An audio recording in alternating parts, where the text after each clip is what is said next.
So in your view, just now you mentioned a few things. So what does a well-prepared founder looks like when it comes to the legal documentation, the financial instruments, and the stakeholder alignment? I guess before documents, you talk about mindset, right? So what would a well-prepared founder or business owner look like? I think in terms of mindset, what they will look like at least would be two things, right? They will be focused on value and focusing on long-term value.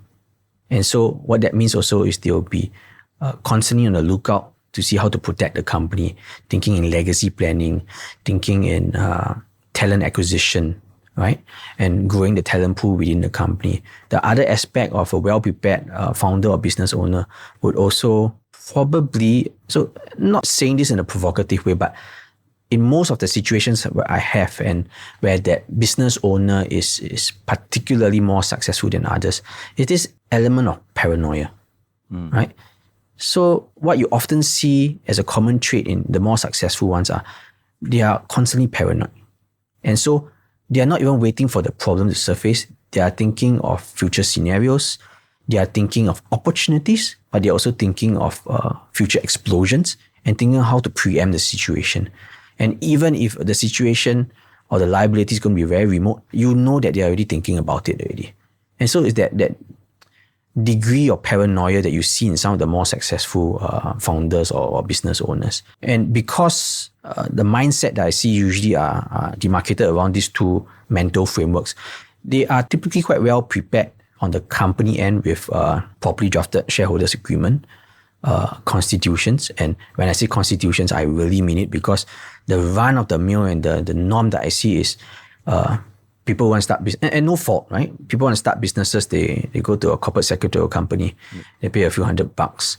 They promise you a whole package of services, which includes drafting as well of constitutions, because that's one of the documents you need to file.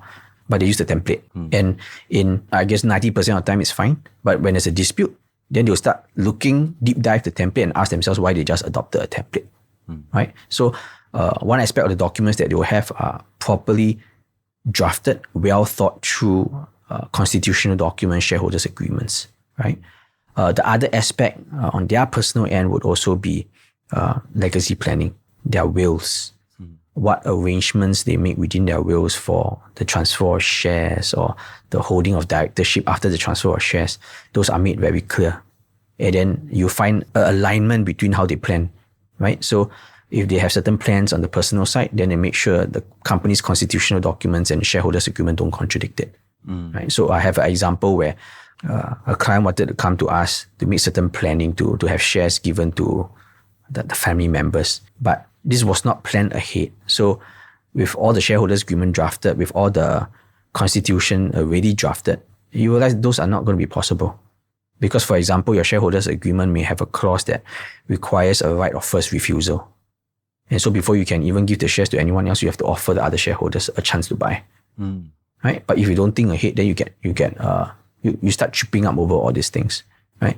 So your company side documents, your personal legacy planning, but I guess there are other additional things that can also be considered. So depending on whether you're a shareholder or director, you have your D&O liability insurance, you have your key man insurance, you have your sell buy shares insurance agreements that are additional things that you ought as a business owner to also consider to really comprehensively plan for not just the future, but for a smooth running and the longevity of your company.